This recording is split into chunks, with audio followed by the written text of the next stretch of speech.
வணக்கம்.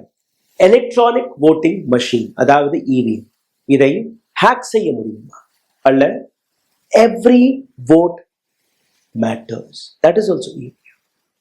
இந்த ரெண்டு EVMக்கு நடுவே இருக்கக்கூடிய ஒரு மிக முக்கியமான கேள்வி, இந்த நாட்டு டெமோக்ரஸி, இந்த நாட்டு ஜனநாயக முறைப்படி உங்களுக்கு கிடைத்த அந்த அதிகாரம், ஓட்டு உரிமை, இதை மேனிப்புலேட் செய்ய முடியுமா? இன்னைக்கு நான் கொண்டு வந்த இந்த தகவலை நீங்க கடைசி வரை பார்த்தீர்கள், உங்களுக்கு புரிய வரும். EVM ஒட்டுமொத்த எலெக்ஷன் ப்ராசஸிற்கான ஒரு சிறிய புள்ளி மட்டும்தான். இதை தாண்டி பல்வேறு வழிகளில் எலெக்ஷன் ப்ராசஸை மாற்ற முடியும், முடக்கலாம். இந்த நாட்டு அரசாங்கம், எலெக்ஷன் கமிஷன் ஆஃப் இந்தியா, எதிர்கட்சிகள் அனைவருக்குமே அறிந்த விஷயங்களை இன்னைக்கு நான் உங்களுக்கு முன்பு எக்ஸ்போஸ் செய்ய போகிறேன். அதனால் கடைசி வரை பாருங்கள். 2025 2 மாநிலங்களில் தேர்தல் வர இருக்கிறது, டெல்லி மற்றும் பீகார். டெல்லியின் சீஃப் மினிஸ்டர் அரவிந்த் கெஜ்ரிவால் ஏற்கனவே பிஜேபி மீது பல்வேறு குற்றச்சாட்டுகளை எடுத்து வைக்க தொடங்கிவிட்டார். டெல்லியில் 11,000 ஓட்டர்ஸ்களுடைய பெயரை நீக்கி இருக்கிறது பிஜேபி. எந்த விதமான தகவலும் கொடுக்காமல், எந்த விதமான நோட்டீஸும் வழங்காமல் அவர்கள் எப்படி வோட்டர்ஸ் லிஸ்ட்ல இருந்து இவர்களுடைய பெயரை நீக்க முடியும் என்கிற ஒரு மிக முக்கியமான கேள்வி. இந்த விஷயத்திற்காக ஒரு பிரஸ் மீட் போன்று வைத்து அங்க இருக்கக்கூடிய மக்களை கூப்பிட்டு வைத்து ஒரு இன்டர்வியூ பைட்டியும் போட்டிருக்கிறார்.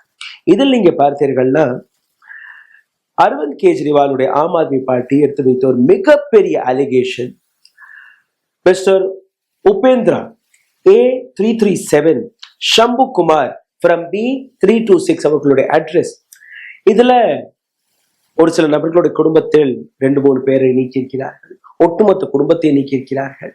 அந்த வீடியோவை நீங்க பாருங்கள். இதற்கு பின்பு ஒவ்வொன்றாக இந்த எக்ஸ்போஷரை தொடர்ந்து செய்யலாம். பாருங்கள்.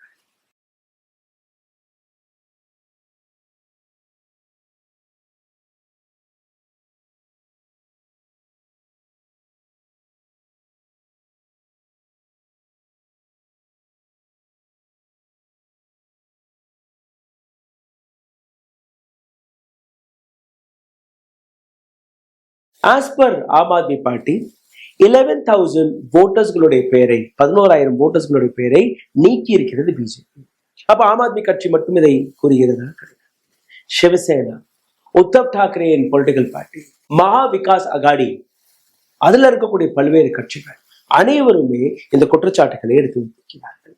உதாரணத்திற்கு மகாராஷ்டிரா அசெம்பிளி எலெக்ஷனும் போது, 2024 நடந்த எலெக்ஷனும் போது ஆப்போசிஷனுடைய ஓட்டுகளை பிஜேபி சதி செய்து அதை டிலீட் செய்தது, நீக்கியுள்ளது. இது சரத்பவாருடைய பொலிட்டிக்கல் கட்சியும் கூறியது, சிவசேனா உத்தவ் தாக்கரேயுடைய பொலிட்டிக்கல் கட்சியும் கூறியது, காங்கிரசின் பல தலைவர்களும் கூறினார்கள். மகாராஷ்டிரா அசெம்பிளியும் போது கிட்டத்தட்ட 10,000 ஜென்வன் ஓட்டர்களுடைய பெயரை பிஜேபி நீக்கியது என்கிற ஒரு மிகப்பெரிய குற்றச்சாட்டு அன்னைக்கு எடுத்து வைக்கப்பட்டது. இது மட்டும் இல்லை, எலெக்ஷன் கமிஷன் கொடுக்கக்கூடிய பதில் இல்லை, எதிர்கட்சிகள் தோல்வி பயத்தில் அல்லது தோர்த்து போனதற்கு பின்பு இது போன்ற பொய் பிரச்சாரங்களை கையில் எடுத்திருக்கிறார்கள். யாராலையுமே யாருடைய பெயரையும் சாதாரணமாக நீக்கவே முடியாது. இது ஓட்டர் ரோல் படி நீங்க பார்த்தீர்கள்னா அந்த பட்டியலில் இருக்கக்கூடிய விதிமுறைகளை எங்களால் மீறவே முடியாது என்று கூறியுள்ளார்கள். Can ECI remove the names without valid reason? எந்த விதமான ரீசனும் இல்லாமல் எலெக்ஷன் கமிஷன் ஆஃப் இந்தியா மக்களுடைய பெயரை நீக்க முடியுமா? முதல் கேள்வி. Level of bureaucracy involve in the process, எந்த அளவில் பியூரோக்ரசி ஒரு நபருடைய பெயரை நீக்குவதற்கு எந்த அளவில் ப்ராசஸ் செய்ய வேண்டும், அதற்கான ஒரு வழி. மூன்றாவதாக, name deletion manipulate election outcome, அப்படி பெயரை நீக்கினால் அதற்கான அவுட்கம் என்னவாக இருக்கும், அதற்கான ரியாக்ஷன் என்னவாக இருக்கும், அதுவும் நீங்க பார்க்கணும். சரி, 3 காரணங்களில் பேர் நீக்கப்படும் அல்லது சேர்க்கப்படும். முதல் காரணம், அட்ரஸ். நீங்க மாறி போனீர்களா, வேறொரு அட்ரஸ்க்கு போனீர்கள்னா அந்த ஏரியால இருந்து உங்களுடைய பேரை நீக்கி இன்னொரு ஏரியாவில் ஆட் செய்வார்கள். 2வது, எடிஷன் ஆஃப் நியூ ஓட்டர்ஸ். ஒரு அட்ரஸ்ல இருந்து மாதிரி இன்னொரு ஏரியாவுக்கு போனீங்கன்னா அங்க நீங்க புதிய ஓட்டர்ஸ் பட்டியலில் உங்களுடைய பேர் வரும். இல்ல உங்களுடைய வயது 18 தொட்ட உடனேயே நீங்க புதிய அந்த ஓட்டர்ஸாக மாறுவீர்கள், அங்கேயும் உங்களுடைய பேர் ஆட் ஆகும், எடிஷன் ஆகும்.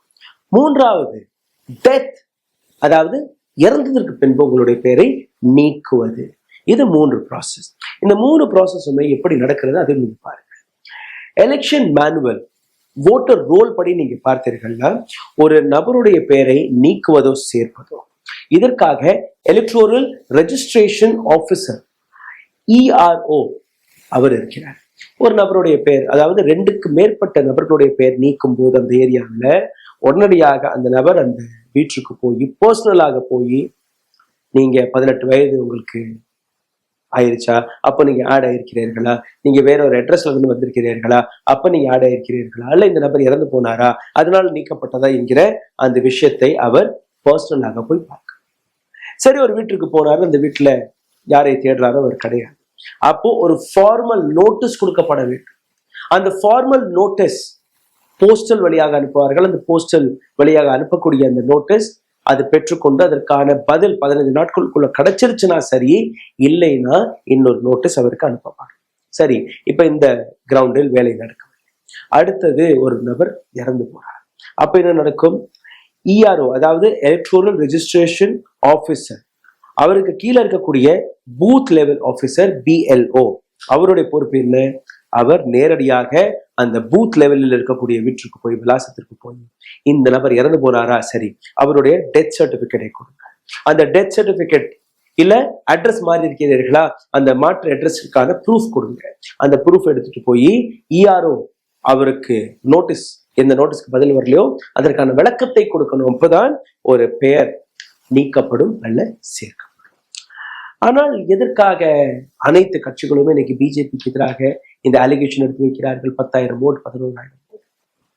இந்த விஷயத்தை அலசி ஆராய்வதற்காக சுமேதா மித்தல், நியூஸ் லாண்ட்ரியோடைய ஒரு பத்திரிகையாளர், இவர் ஒரு ரிப்போர்ட்டை தயாரிக்கிறார். இப்போ சமீபத்தில் நடந்த லோக்சபா தேர்தல், அதுல 3 இடங்கள், அதாவது அதிகமாக நீக்கப்பட்ட இடங்கள், ஓட்டர்ஸோட பேர் நீக்கப்பட்ட இடங்கள் அல்ல குறைவாக நீக்கப்பட்ட இடங்கள், சேர்க்கப்பட்ட இடங்கள், இது போன்ற 3 இடங்களை இவர் தேர்வு செய்து அதற்கான ஆய்வை செய்திருக்கிறார். இதுல நீங்க பார்த்தீர்கள்னா நீக்கப்பட்ட இடங்கள், அதாவது நியூஸ் லாண்ட்ரியோடைய இன்வெஸ்டிகேஷன் படி அதிகமாக நீக்கப்பட்ட பெயர்கள், நீக்கப்பட்ட இடம் நீங்க பாத்தீங்கன்னா உத்தரப்பிரதேசத்தின் ஃபரூக்காபாத் 32,000 ஓட்டர்ஸ்களுடைய பெயர் எலக்டோரல் ரோல் அந்த பட்டியலில் இருந்து நீக்கப்பட்டது. சரி, நீக்கப்பட்ட இடம் அங்க யாரெல்லாம் நீக்கினார்கள் அந்த விஷயத்தை நீங்க பார்த்தீர்கள்னா முஸ்லிம், யாதவ், சக்கியா, ஜாட்டல், அப்பர் காஸ்ட் கிடையாது. யாரெல்லாம் பிஜேபிக்கு எதிராக ஓட்டு போடுவார்களோ அந்த இலாக்காக்களில், அந்த இடங்களில் இந்த 32,000 ஓட்டு நீக்கப்பட்டது. ரிசல்ட்டை பாருங்கள், 32,000 ஓட்டுகளை நீக்கினார்கள். அந்த வெற்றி பெற்ற மார்ஜின் வெறும் 2,678 ஓட்டுகள்.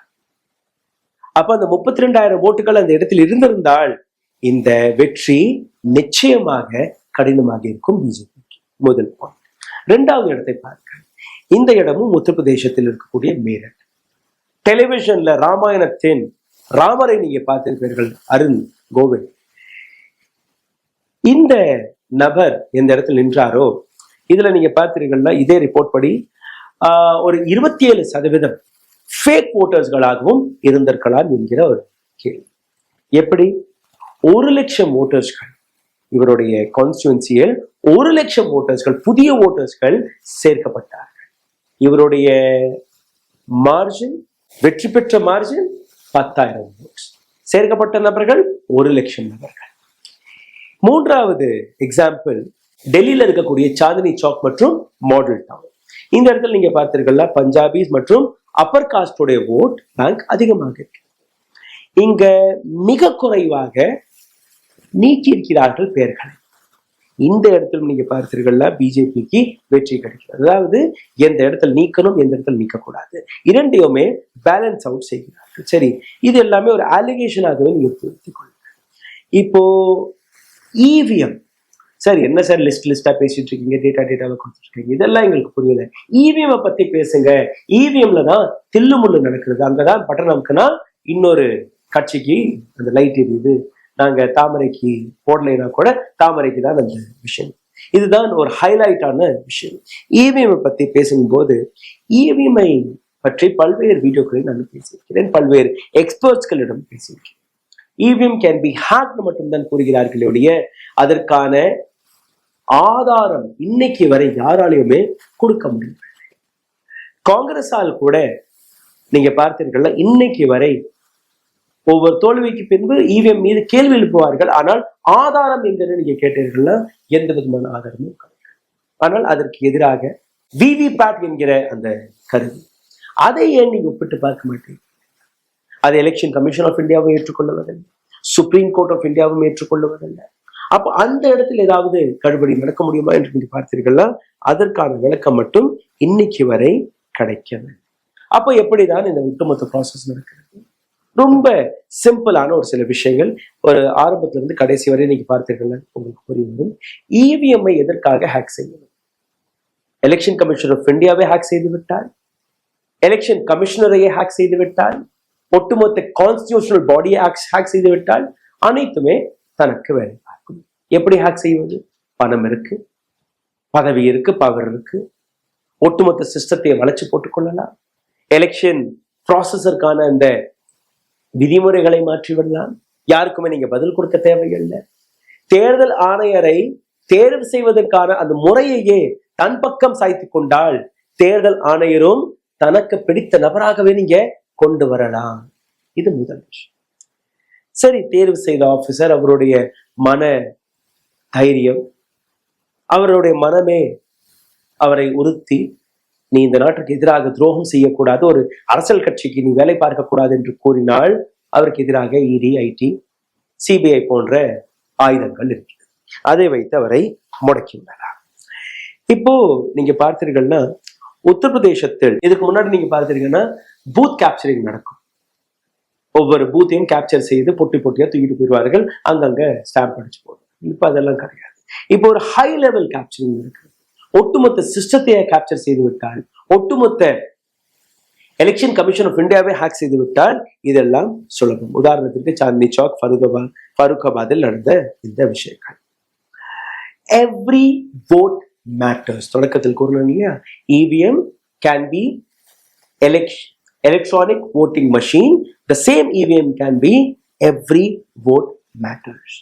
Every vote matters னு போகும்போது உங்களுக்கு புரிய வரும், ஒரு ஃபேரான டிரான்ஸ்பரண்டான ஒரு தேர்தல் எப்படி நடத்தலாம். அது நடத்த முடியுமா? கையில தான் சிஸ்டம் இருக்கே, பவர் இருக்கு.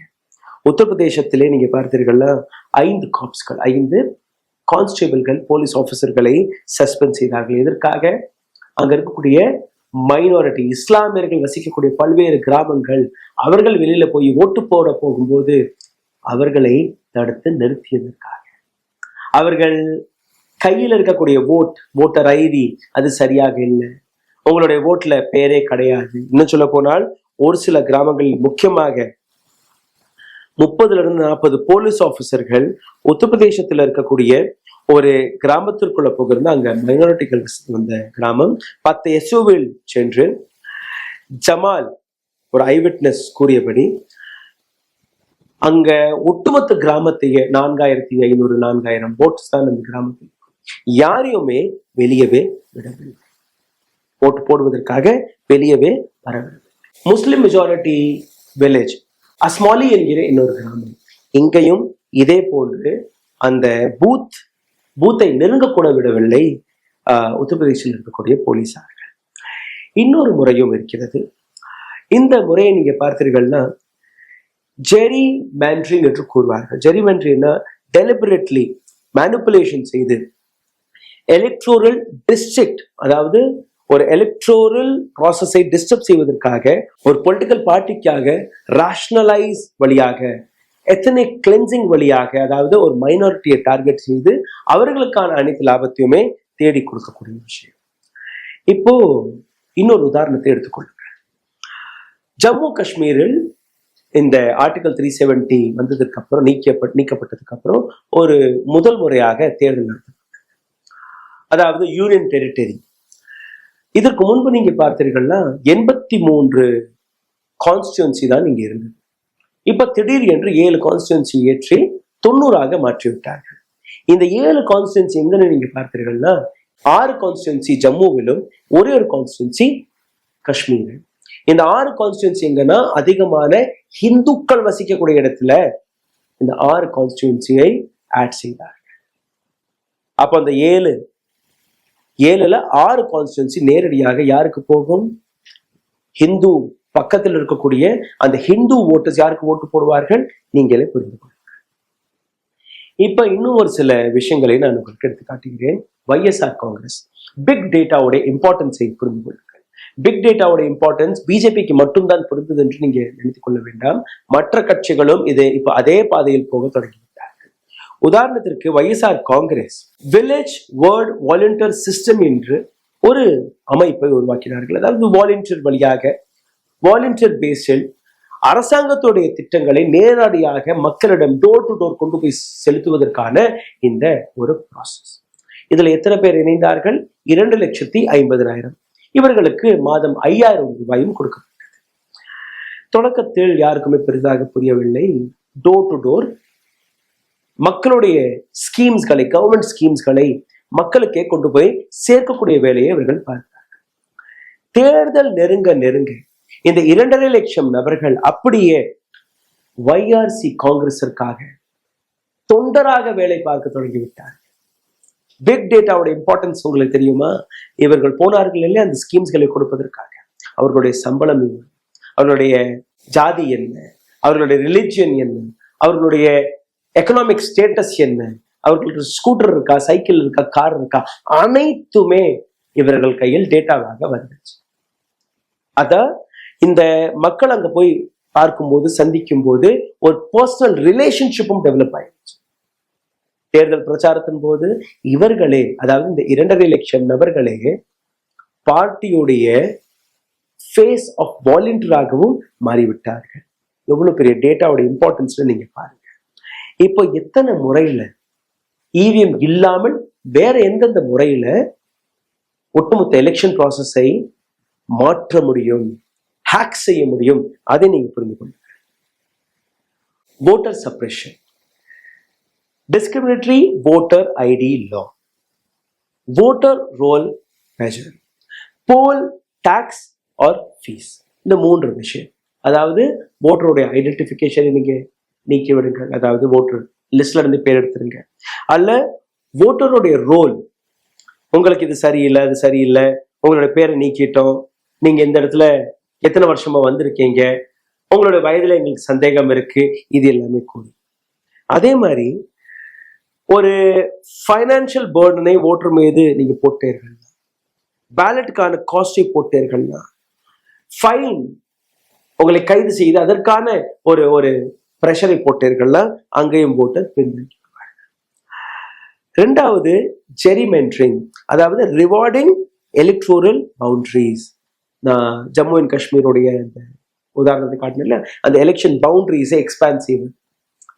5 கான்ஸ்டிடுவன்சி இருக்கும், அதுல 7வது 8வது மாத்திட்டு ஒரு அரசியல் கட்சிக்கு எங்கெல்லாம் ஓட்டு போகும்போது அங்க மாத்தி விடுகிறது. voter fraud, impression voter, doubling voting, அதாவது இந்த கள்ள ஓட்டுக்கள், இதுவும் ஒரு முறை. பிரைபிங் vote buying, உங்க வீட்டுக்கு வந்து எங்களுக்கு ஓட்டு போட்டீங்கன்னா 2,000 ரூபாய் ஓட்டுக்கு கொடுப்போம், எங்களுக்கு ஓட்டு போட்டீங்கன்னா மாதந்தோறும் உங்களுக்கு 1,500 ரூபாய் கிடைக்கும், ஃப்ரீ பெண்களுக்கு பஸ் டிக்கெட் கிடைக்கும், ராஷன் கிடைக்கும். இதெல்லாமே பிரைபிங் த ஓட்டர்ஸ், கிஃப்ட்ஸ், மணி, இது எல்லாமே வருது.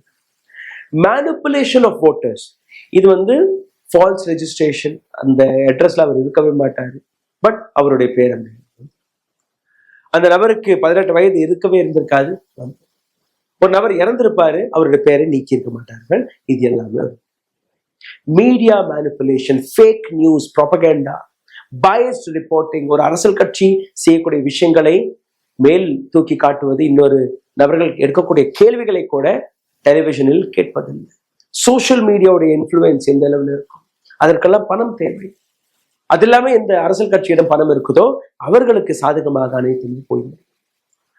இன்டிமிடேஷன் அண்ட் வயலன்ஸ் ரொம்ப பெரிய விஷயம். பல இடங்கள்ல நீங்க பார்த்தீங்கன்னா 2 கட்சிகளுக்கு நடுவே ஒரு மோதல் நடக்கும். அந்த மோதலுடைய காரணம் நீங்க பார்த்தீங்கன்னா ரொம்ப சிறிய விஷயங்களாக இருக்கும். மத கலவரத்தை தூண்டி ஏதோ ஒரு விதத்தில் அங்க எலெக்ஷனை நடத்த விடாமல் மாற்றிவிடுவார்கள். அதுவும் ஒரு கரப்ஷன் ஆஃப் எலக்ட்ரல் ஆபீசர். கண்டும் காணாமலும் விட்டுவிடு. இங்க நாங்க போலி ஓட்டு போட போடணும், பார்க்கக்கூடாது, கண்டு கொள்ளக்கூடாது. பிடிபட்டால் கூட உடனடியாக அந்த நபரை எந்த விதமான ஆக்ஷன் எடுக்காமல் விட்டுவிடு. ஒரு சில மணி நேரம் எக்ஸ்ட்ராவாக எங்களுக்கு கொடுக்கணும். இது எல்லாமே அவர்களுக்கு பணத்தை கொடுத்து பிரைபை கொடுத்து மாற்றி விடுவார்கள். Manipulating of timing and logistics, இது ரொம்பவே முக்கியமான விஷயம். 5 மணிக்கு ஓட்டு முடிஞ்சிருச்சு, வெளியில ஒரு 50 பேர் நிக்கிறாங்க, ஒரு அரை மணி நேரத்துல முடிச்சிருக்காங்க.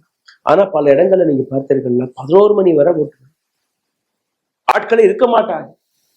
கிராமங்கள்ல போய் கூட்டிட்டே வந்துட்டே இருப்பாங்க ஒரு அரசியல் கட்சி சாதனம். ஆபீசர்கிட்ட போய் நீங்க கம்ப்ளைண்ட் கொடுத்தா கூட ஆபீசர் கண்டுகொள்ள மாட்டார். இல்ல கடைசி நேரத்துல அந்த கள்ள ஓட்டு நடக்கும். இன்னொரு அந்த லாஜிஸ்டிக் டிரான்ஸ்போர்ட், அதுல நீங்க பார்த்தீர்களா ஆளும் கட்சி எதிர்கட்சி 2 பேருமே இருப்பாங்க. 2 பேருக்கு முன்னாடியே அந்த ஸ்டாம்பிங் எல்லாம் நடக்கும், சீல் நடக்கும். ஆனா அந்த லாஜிஸ்டிக்ங்கிற பேர்ல எந்த இடத்துல அந்த வண்டி ஒரு இடத்துல நீங்க ஏத்திட்டீங்க, அதுக்கப்புறம் எந்த விதமான ட்ராக்கிங் ஃபெசிலிட்டியும் இந்த கேண்டிடேட் கையில் இருக்காது. ட்ரக் எங்க போச்சு, இங்க வந்துச்சு, இங்க அன்லோட் ஆச்சு, இங்க லோட் ஆச்சு, எதுவுமே தெரியாது. ஸோ அந்த இடத்திலும் ஒரு மிகப்பெரிய மேனிப்புலேஷன் நடக்கலாம். கடைசியாக சோஷியல் மீடியா மேனிப்புலேஷன். இந்த இடத்துல நீங்க பார்த்தீர்கள்னா டார்கெட்டட் பொலிட்டிக்கல் அட்வர்டைஸ்மெண்ட்.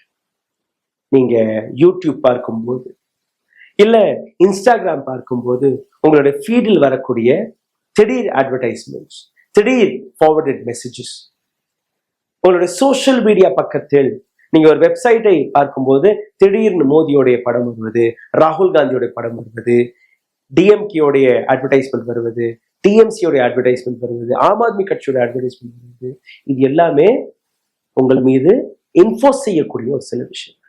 இப்போ பாருங்க, இவிஎம் மட்டும்தான் ஹேக் செய்யக்கூடிய ஒரே ஒரு கருவியா கிடையாது. இத்தனை வழியாக இத்தனை முறையாக எலெக்ஷனை மாற்ற முடியும். ஸோ இவிஎம் ஹேக் செய்வது ஒரு ரொம்பவே சாதாரணமான விஷயம். அதெல்லாம் டச்சே பண்ண வேண்டும். ஒட்டுமொத்த எலெக்ஷன் ப்ராசஸையே, ஒட்டுமொத்த எலெக்ஷன் மெக்கானிசத்தையே ஒரு அரசியல் கட்சி மாற்றிவிட்டால் அந்த எலெக்ஷன் அதிகாரியை, அந்த அதிகாரி தலைமையில் இருக்கக்கூடிய கமிஷனரையே தன் சட்டைப்பையில் போட்டுக்கொண்டால், சுப்ரீம் கோர்ட் ஆஃப் இந்தியா எது கேள்வி கேட்டிருக்க வேண்டுமோ அந்த சுப்ரீம் கோர்ட் ஆஃப் இந்தியாவையும் அமைதியாக இரு, கண்டு காணாமல் இரு, எதுவுமே தெரியக்கூடாது, எந்த கேள்வியும் கேட்கப்படக்கூடாது என்று கூறிவிட்டார். அங்க இருக்கக்கூடிய நீதிபதியும் இதே அரசாங்கத்துக்கு முன்பு தலையாட்டி கொண்டு ஆரம்பிச்சு விட்டார். தேர்தல் ஆணையர் ஏற்கனவே இவர்களுடைய சட்டை, சுப்ரீம் கோர்ட் ஆஃப் இந்தியா அவர்களும் இவர்களுடைய சட்டை. இப்ப எங்க போய் நீங்க நீதி நியாயத்தை கேட்பீர்கள்? எங்க போய் நீங்க டிரான்ஸ்பரண்டான தேர்தலை எதிர்பார்ப்பீர்கள்? சிந்தித்து பாருங்கள். நன்றி, வணக்கம். ஊடகம் கார்ப்பரேட் அரசியல்வாதிகளின் கைப்பாவையாக அடிமைகளாக இருந்தது போதும், இனி சாட்டை எடுத்து சுழற்றும் நேரம் வந்துவிட்டது. ஊடகம் பொதுமக்களாகிய உங்களுக்காக, உங்களாலேயே இயக்கப்பட வேண்டும். ஊடக சுதந்திரத்திற்காக உங்களின் பங்களிப்பை இன்றே அளித்திடுங்கள்.